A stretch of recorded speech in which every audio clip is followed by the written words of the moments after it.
Assalamualaikum warahmatullahi wabarakatuh. Bismillah walhamdulillah wa syukru ala ni'amillah.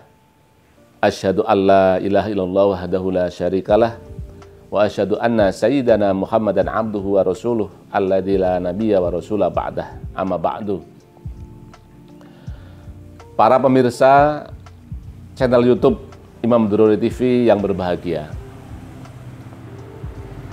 Akhir-akhir ini kita cukup bergembira dan berbangga hati karena di berbagai masjid dan musola banyak sekali jamaah, banyak sekali aktivis masjid dan musola yang datang di setiap sholat fardu. Namun kalau kita melihat ada sebagian di antara mereka yang di masa mudanya tidak sempat mengaji secara intensif. Katakan tidak sempat nyantri di pondok pesantren. Maka dari itu, ketika mereka bertanya dalam sebuah majelis taklim, banyak sekali pertanyaan-pertanyaan yang menurut hemat kami adalah hal yang sangat dasar. Hal yang sangat dasar. Tetapi karena dorongan semangat yang luar biasa, sehingga sekalipun ilmu agama Islam yang telah mereka miliki belum sepenuhnya baik, tetapi mereka semangat sekali untuk selalu aktif di masjid ataupun di musola.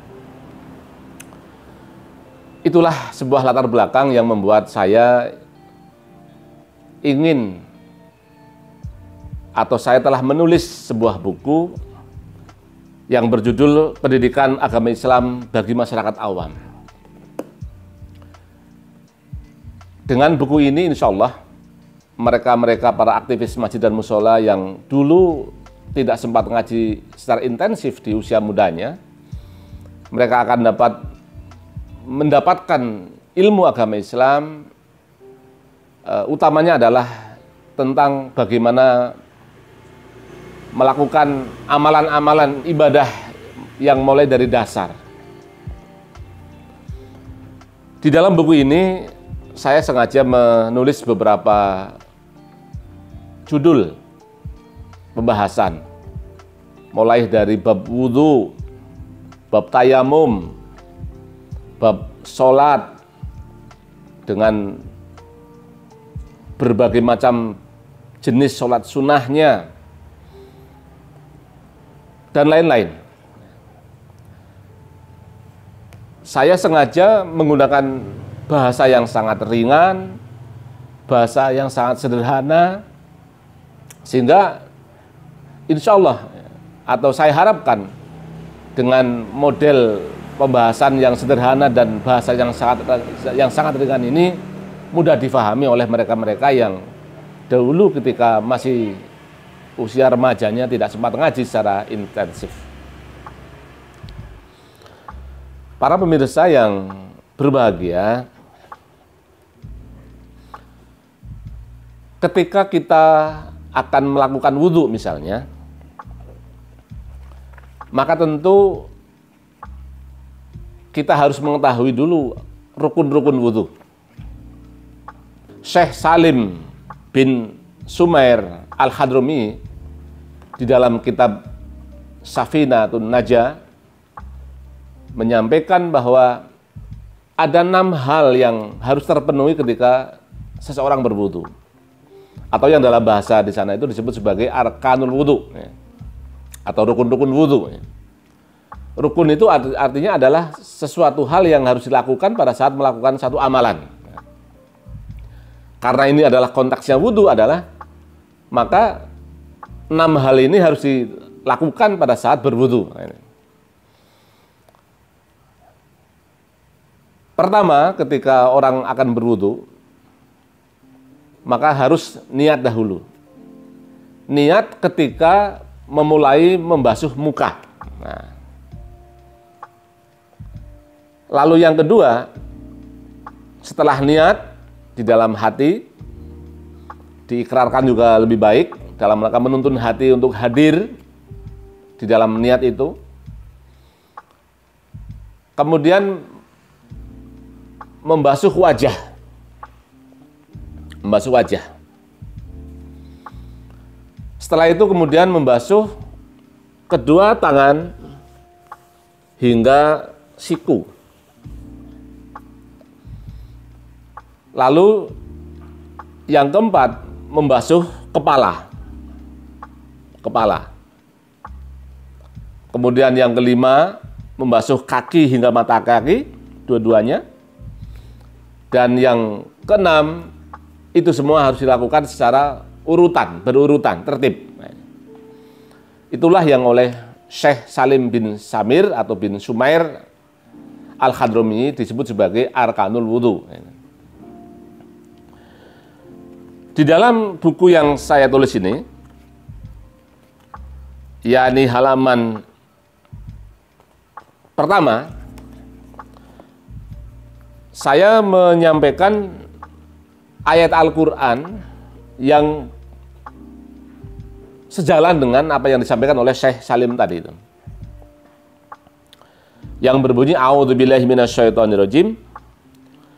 Ya ayyuhalladzina amanu idza qumtum ilas sholati faghsilu wujuhakum wa aydiyakum ilal marafiqi wamsahu biru'usikum wa arjulakum ilal ka'bain. Kalau kita terjemahkan dalam bahasa Indonesia, ya ayyuhalladzina amanu, wahai orang-orang yang beriman, idza qumtum ilas sholati, ketika kalian akan mendirikan sholat, faghsilu wujuhakum, basuhlah wajah kalian, wa aydiyakum ilal marafiqi, dan basuhlah tangan kalian, kedua tangan kalian sampai siku-sikunya. Wamsahu birusikum, dan basuhlah kepala kalian. Wa arjulakum ilal ka'bain, dan basuhlah kedua kaki kalian sampai mata kakinya. Dari ayat ini dan dari apa yang tadi disampaikan oleh Syekh Salim bin Samir di dalam kitab Safinatun Najah, bisa kita simpulkan bahwa ada 4 anggota badan yang wajib dibasuh. Yang pertama wajah, yang kedua kedua tangan hingga siku-sikunya, yang ketiga kepala, lalu yang keempat adalah kedua kaki hingga mata kakinya. 4 hal inilah, 4 anggota tubuh inilah yang wajib dibasuh di dalam kita berwudu. Lalu pertanyaannya, apakah hanya 4 anggota tubuh yang dibasuh ketika berwudu? Tidak. Yang tadi 4 itu yang wajib. Yang lain, sebagaimana sabda Rasulullah, saya tulis juga pada halaman kedua di buku ini. Saya sampaikan hadis sebagai penuturan sahabat Utsman bin Affan radhiyallahu anhu misalnya. Dan juga saya tulis juga hadis-hadis yang lain. Maka di samping 4 anggota badan yang wajib dibasuh tadi itu, ada anggota-anggota lain yang sunnah dibasuh. Mulai dari misalnya ketika mencuci tangan, nah, barangkali ada kotoran-kotoran yang menghalangi air mengenai pori-pori kulit, nah, itu dihilangkan dahulu kotoran-kotorannya. Kemudian berkumur-kumur, membersihkan barangkali sisa-sisa makanan. Kemudian beristinsyak, menghirup air melalui hidung lalu disemprotkan keluar dalam rangka membersihkan rongga hidung. Nah, ini sunnah. Barulah setelah itu kemudian baru wajib membasuh muka. Nah, ini. Setelah itu kemudian wajib membasuh kedua tangan hingga siku-sikunya. Setelah itu kemudian wajib membasuh kepala. Lalu turun ke telinga, ini sunnah. Nah, di sini juga saya tulis bagaimana Rasulullah membasuh kedua telinganya, yakni dengan cara memasukkan telunjuk ke dalam telinga, lalu ibu jarinya membersihkan di luarnya. Nah, ini juga sudah saya tulis hadisnya di buku ini. Tapi ini sunnah, ya, sunnah. Lalu yang selanjutnya adalah membasuh kedua kaki hingga kedua mata kakinya. Nah, ini wajib dibasuh ya. Lah, kemudian jangan lupa disela-sela nih jari-jari kakinya. Kalau demikian kita memahami tentang bagaimana berwudu, maka insya Allah ini semua orang bisa. Sekalipun barangkali dulu ketika usia remajanya tidak ngaji secara intensif. Jadi ini sengaja kita sampaikan dengan bahasa yang mudah, dengan titian berpikir yang ringan. Nah, ini sehingga mudah difahami oleh semua masyarakat. Para pendengar, para pemirsa yang berbahagia, ketika kita sudah selesai berwudu, kita disunahkan pula untuk membaca syahadat dan berdoa. Misalnya dengan membaca Asyhadu alla ilaha illallah wahdahu la syarikalah wa asyhadu anna Muhammadan abduhu wa rasuluh. Allahumma ij'alni minat tawwabina waj'alni minal mutatahhirin. Nah, ini sunnah gitu ya. Baik sekali dibaca setelah kita selesai berwudu. Nah. Lalu ingin saya sampaikan pula tentang beberapa manfaat yang lain di dalam berwudu ini. Yang pertama, ada sebuah hadis yang saya tulis juga di buku ini, riwayat Imam Muslim, yang menyatakan bahwa ketika seseorang berwudu, maka ketika dia membasuh wajahnya, maka keluarlah dari wajahnya dosa-dosa akibat pandangan matanya. Nah, ini. Ketika membasuh kedua tangannya, maka keluarlah dosa-dosa akibat perbuatan dari kedua tangannya. Dan ketika membasuh kedua kakinya, maka jatuhlah atau keluarlah dosa-dosa yang diakibatkan oleh kedua kakinya. Ini adalah sebuah keistimewaan yang luar biasa, manfaat lain dari berwudu. Satu hal yang barangkali ingin saya sampaikan pada kesempatan ini,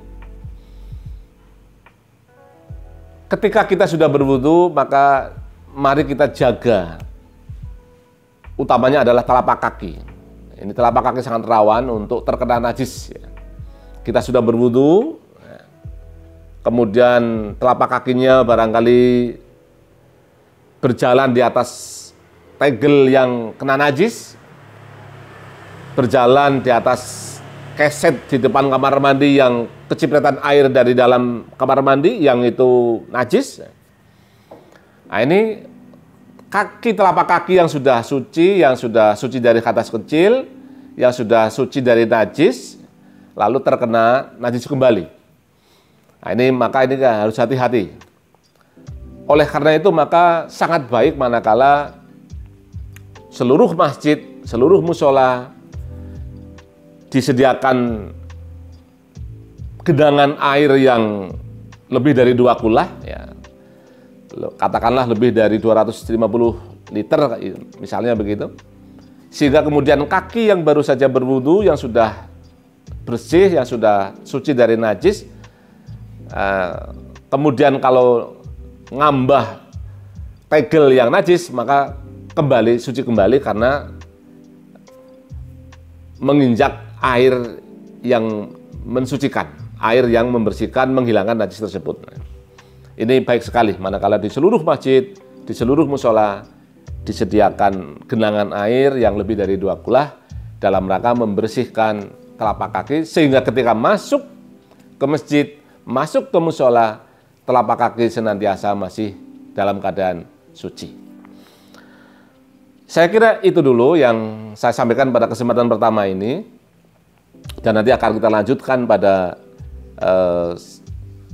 video-video berikutnya.